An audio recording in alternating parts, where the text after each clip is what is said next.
Alright, what's up guys? Welcome back to another video. So today I'm going to be finalizing all the brake booster stuff. So finally I'm going to start welding everything. It's been a while since I've actually worked on the brake booster. I kind of just skipped over it because this is like one of the most tedious parts of the swap. Like the clearance that you have on every corner of the brake booster is very difficult, and especially lining it up with the brake pedal and everything. But I think I finally got it to where I want it to be exactly. So as you guys see, I have the hood on the car, and the reason I put the hood on is just so I can see if the brake booster had clearance from the hood. So it does. The only thing that I don't have clearance from is the reservoir, so we're gonna have to mount that somewhere else, but I don't think that's that much of a problem. I'm gonna be welding the brake booster where it's at, which I'll show you guys right now in a second. So I'm gonna go ahead and remove the hood real quick, and I'll show you guys where I have my brake booster mounted. All right, so I just removed the hood, and this is where I'm gonna position my brake booster. So this is like honestly like the best position that I could find for it, and obviously I cut a lot more off from here than I actually needed to, because initially I was gonna drop it all the way down low so I could have the clearance from the reservoir from the hood. So when I did that and I brought it a little bit lower, I was having clearance issues on this side here. So if I wanted to bring the brake booster that down low, I would have to at least massage the wheel well. So my plan with this little reservoir here is to actually just drop it a little bit lower to where it's gonna clear somewhere like on the side like this, something nice. I don't know, I'll figure it out, but that's really not that much of a problem. As long as the actual brake booster clears, we should be good. I am going to make some cuts and box this in really nicely. I'm not really sure exactly how I'm going to do it, but I want it to look really neat and nice, just like how the notch on the frame rail came out for the AC. So I want to do something a little bit similar. So I'm going to get to work on this, and I'll just time lapse everything, show you guys how it comes out. Okay, it's time for an update. So I want to show you guys on what I have going on so far.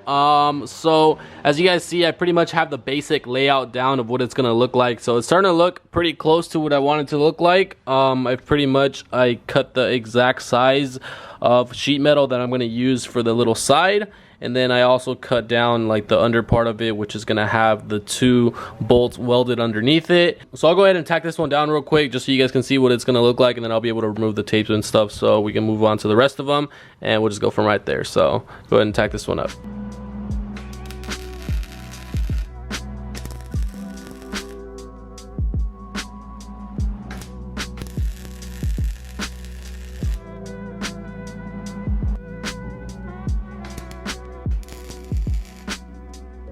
Alright guys, so the next step is gonna be to mark the holes, obviously, as to where we're gonna drill some of these holes for the brake booster bracket, so we can mount it on and bolt it all together. So as you guys can see in there, I don't know if you guys can see, I have it marked down with a Sharpie to where I'm gonna cut the holes for the brake booster bracket, and we can weld those nuts on the bottom, or the bolts. I'm not really sure how I'm gonna do it actually. Not sure if I should put the nuts underneath or the bolts underneath. I don't know. We'll think about it. We'll see how we're gonna do it. I'll probably do the bolts on the bottom, have them welded on the bottom, and then I'll just have the nuts on the top, like how I had it on the other bracket. I think that's perfect, because in case I do want to slide it over, if it's too close to like the headlight area, as you guys can see, it does have a little bit of wiggle room. So if I have the bolt right there, I can actually slide it a little bit forward, massage more of the wheel well, and I can bring it closer to the firewall if we have clearance issues with the front. So I think that's a good idea to actually weld the bolts on the bottom. So I'm gonna go ahead and drill those holes out right now, and probably just weld those bolts on there, get it all finished up.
now I'm gonna move on to finishing up the bottom of the brake booster. I have to patch all these holes that I cut extra on accident or kind of on purpose. So I'm just gonna finish up welding up all this stuff, just patch it all up, make it look really neat, and then also just box it off like I did on this end, and I think it should look cool once it's all done. I'm also gonna have to patch up this hole here, a lot of stuff that I cut that I didn't need to, so just learn from me. If anything, I made a lot of mistakes when doing this whole brake booster stuff, but honestly it was a learning experience for me. I don't know how to weld. I'm not really good at fabricating stuff. I'm honestly a rookie at this, but it's all learning experience for me, and I think it's really cool just learning how to fabricate stuff and just weld in general. It's honestly a very cool project. So I'm gonna get to finishing up all these holes and we'll see what it looks like once it's all done. So let's get to work, guys.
Okay, so I finally finished up the mount for the brake booster, and I think it came out really cool. So I want to show you guys what it looks like before I get to putting everything back together. Honestly, a very, very tedious project. A lot of exact measurements, especially with me cutting like all of these unnecessary holes that I did. It made it a lot more difficult, but I mean, I was able to cover up everything pretty fine. And I think I really like how I boxed this up, and this is exactly how I envisioned it. It took me a good 2 to 3 days to fabricate everything. I wasn't working on it like all day. It was maybe like 2-3 hours a day since I didn't really have that much time, but I was able to get this thing done, and I'm super happy with how it came out. Finally primered it, and everything is looking really good. So we're making some really, really good progress. This was honestly one of like the biggest hurdles in this swap. It's just so difficult because it has to be in such a perfect position to make sure you have clearance all around. Make sure you have clearance from the wheel well, from the engine, from the headlight. Make sure that the rod lines up with the bracket that's mounted on the firewall. there's so much to it that it just makes this process so much more difficult, but we finally overcame it, and I think it should be perfect now. So now I'm gonna reassemble everything and just show you guys how the brake booster works, although you guys did see it earlier in the video, but I just want to show you guys that everything is working perfectly now that it's all done. So I'm gonna get everything put back together and I'll show you guys what it looks like or how it works, all connected and all bolted down.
Okay, cool. So you guys saw how the brake booster is functioning, and I think it came out awesome. I know some of you guys are probably gonna be wondering where I got this piece. I got this overseas. I forgot. I think it came from somewhere in Germany, but it is from a company called Special Classic Parts, and I'll leave a link down below in the description to where you guys can actually find this. It's just a very compact design, and I just really like the look of it, and it just functions really well. So if you guys are interested in checking this stuff out, I'll leave a link down below in the description. I think it's a very awesome part that you guys can use for your E30 V8 swap. So the next step is to start messing with the engine. I'm probably going to bolt up the transmission sometime soon, and I do want to test fit it into the car, bolt everything down, and just see where everything is going to stay for once good. So I do have to make some custom power steering lines since I am going to keep power steering. I have a Z3 rack, M60 power steering pump, so I have to take the measurements of that, get those custom high pressure hoses made. I have to get my X5 headers modified. I had those about last week. I did a test fit and they were still hitting the steering shaft, so I sent them back with my engine mounts in case that was the issue. So I'm having those modified accordingly to my engine mounts and the position that I have it in my car. So I'm gonna have that back very, very soon, and we'll get it back into the car. So a lot of good stuff coming in the mail, and I just seriously cannot wait to finish this build because we're coming very close to it. Honestly, this was a big hurdle. Doing the AC frame rail modification, all that stuff was a very, very big part of this swap, and it just took me a while, but I mean, I'm doing it all by myself, and honestly, it's very, very time consuming, and a lot of stuff that I'm learning, like learning how to weld. I didn't know how to weld before I started this project, so a lot of learning experiences for myself and for you guys. I'm glad to take you guys along the way. So it's gonna be cool once I actually finish this swap, because I'm gonna love this car so much. It's gonna be so fun to drive. I already know it. I just can't wait to the day that I first turn it on and first get to drive it. So I'm gonna do so much to this car, guys. I have very, very big plans for it, and I just seriously can't wait. But we're gonna leave that for another video. So again, thank you guys for watching. Make sure you guys leave a like for me, comment down below, subscribe to the channel, and I'll see you guys on the next one. Peace out, guys.